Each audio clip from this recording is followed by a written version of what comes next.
Ayan. Number 1 yan. Tama yung ilaw dito.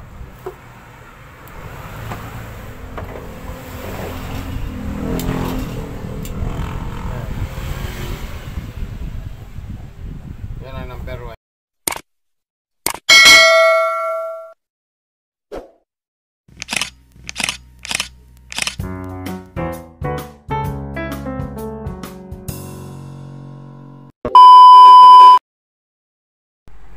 Umaga sa inyo mga ka-vibes.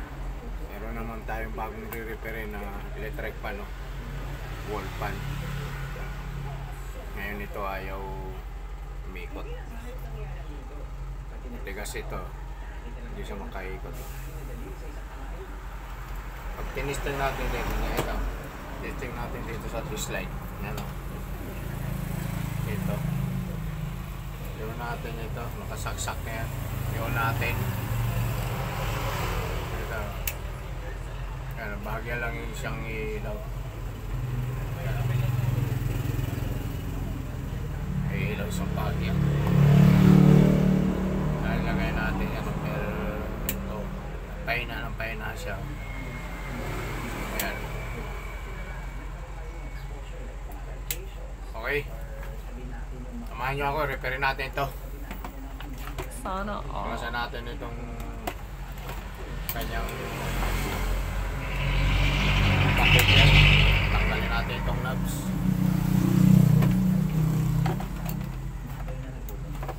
Ayan, tigas.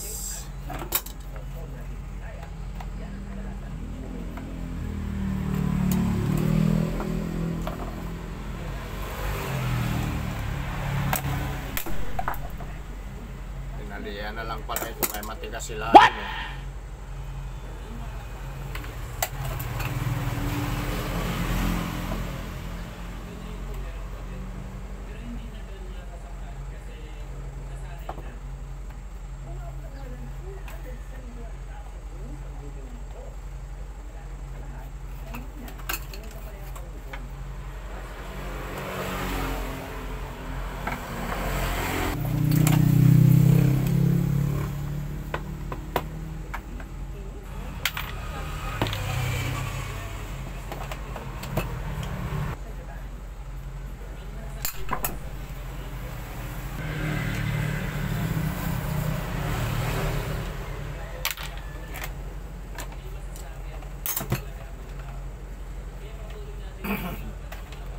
Paklasin natin ito.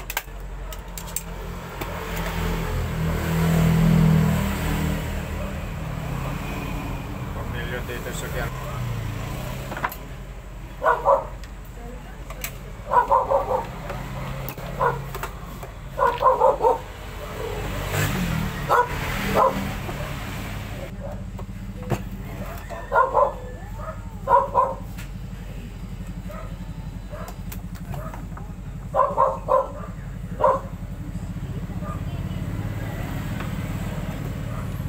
Pati dyan tornilyo na ito, tanggalin natin.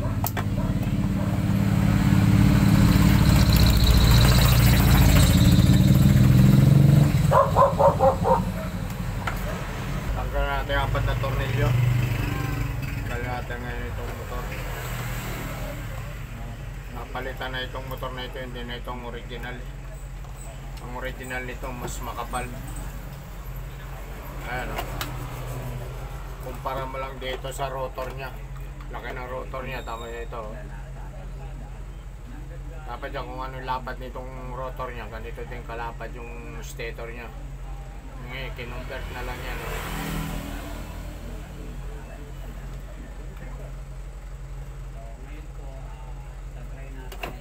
Papalitan natin itong busing. Napalitan na yung busing. Yan, o.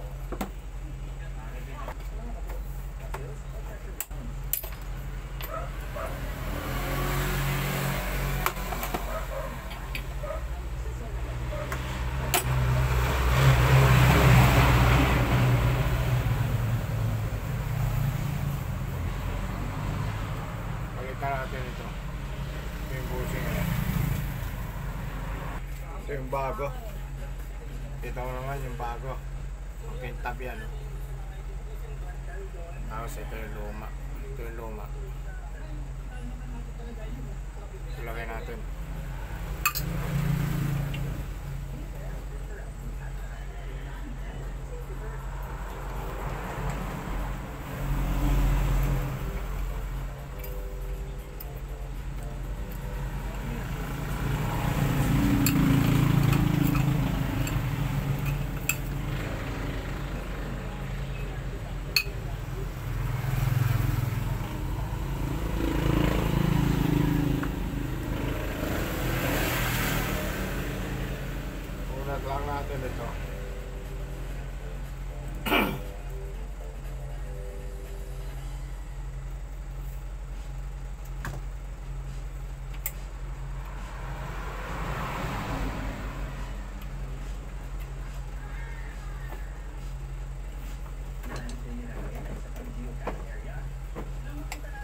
busing, oh.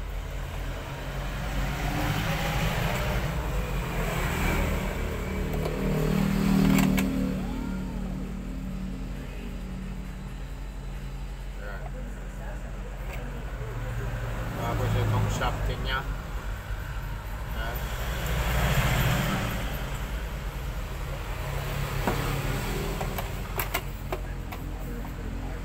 Langsang ngayon natin ito para makita natin kung anong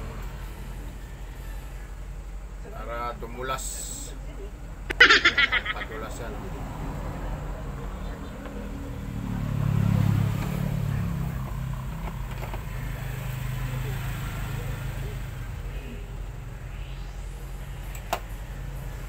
Kasi yung nilagay niyang busing malaki. Inulat na lang nila kasi labas na labas, oh.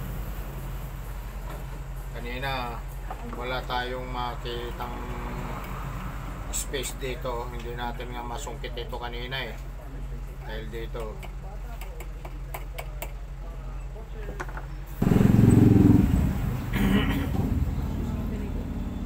eto pinalitan natin itong shafting na ito, hindi na lang natin na-videohan kasi ito yung luma nya, ito bago na ito. Simple natin, sumayad na kasi ito dito eh. Kaya sira yung busing sa harap.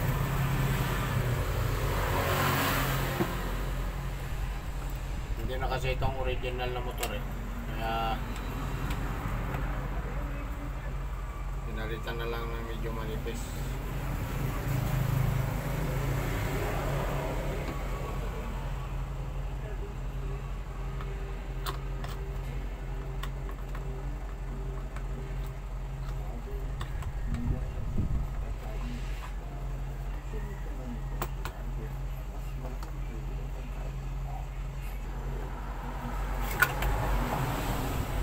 Lumaki ang clearance kasi nung nalagyan na napalitan ng gun.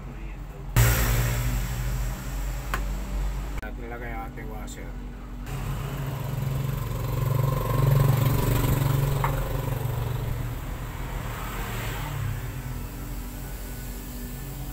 Laki kasi yung busing na yung dati pinalit natin eh, yung talagang original na busing kasi lubog ng kaunti. Kasi dito na lang makita mo kanina walang clearance ito eh, para masungkit eh. Kasi umangat yung busing dito. Kaya ngayon yung original lagay natin busing. Tornilyoan natin ngayon. Dapat na yung tornilyo. Kung mapapansin mo yung tornilyo niya, ayan, napakahaba.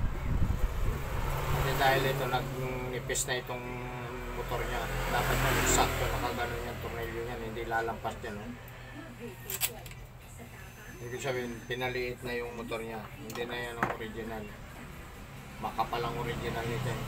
Kasi ang laki ng blade nito, 18 inches ang blade nito eh. Tapos ilalagyan mo lang ng pang 16. Kaya ito, medyo hihina ito ng ikot. Oo. Lampasan dito ang tornilyo, dapat yan pantay lang dyan ang tornilyo. Ibig sabihin, napalitan na yan.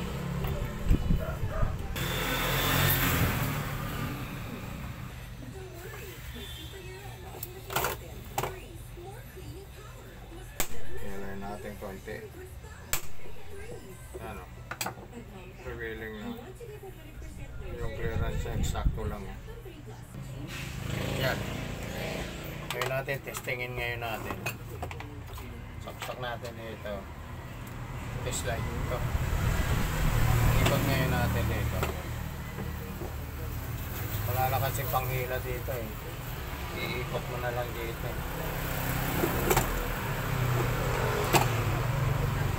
Hirap pilahin.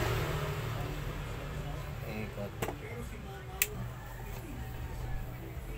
Yan o, may ikot na yan o. Kaya lang ilaw dito. Kasi gumawa nito.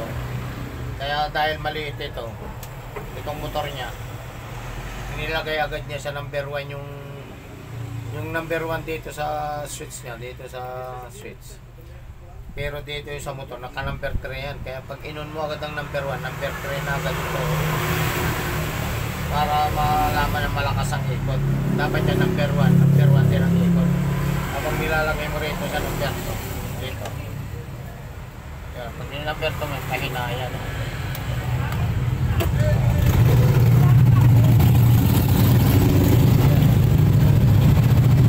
Pahinaya. Tapos ang number 3 niya, yan number 3 niya, mahina na, number 1 na yan. Dito. Punutin natin ito, lagyan natin ito ng tip para makita natin yung may ikot dyan. May lagyan natin ng tip para malaman natin kung may ikot siya. Yan. Ito nakalagay dito yung indicator dito, number 3. Pero number 1 yan. Saksak natin ito. Ayan, umiikot na siya. Pero number 1 yan. Lagyan natin sa 0. Hirap kasi ikot ito kasi walang pangilay. Dapat ihila yan. Ayan, 0 na yan.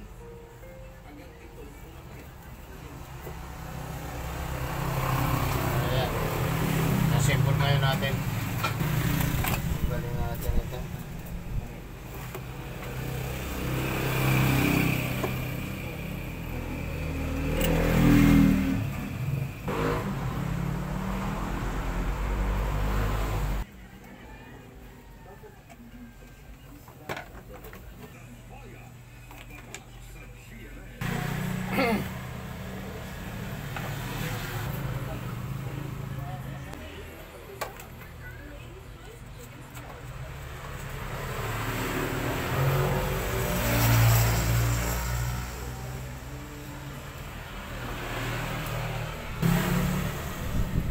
Ito mo, laki ng ilisin nito. 18 inches ang size niyan. Tapos papalitan mo lang ng motor na pang 16. Hindi siyempre hihina ng ikot yan.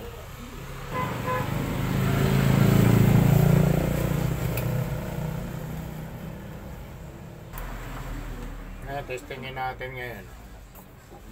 Ayan. Number 1 yan. Tama yung ilaw dito.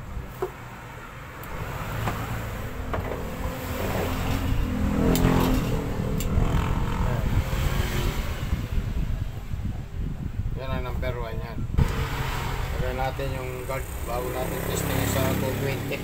Naltan ko na rin yan, nilagyan ko na rin ng tali kasi wala itong tali. Pero hindi ko na pinakita ang pagkabit ng tali, madali lang naman yan, kaya na rin yan. Kaya ngayon, i-on natin. Ito. I-on natin ito. Tapos makikita mo dito sa ilaw. Yan o. Pag hila mo yan, automatic yan. Naka-number 1 yan dito pero ang nakakuha sa motor number 3. Andar na yan. Okay. Maraming salamat sa inyong panunood. Thank you. Salamat sa inyong suporta.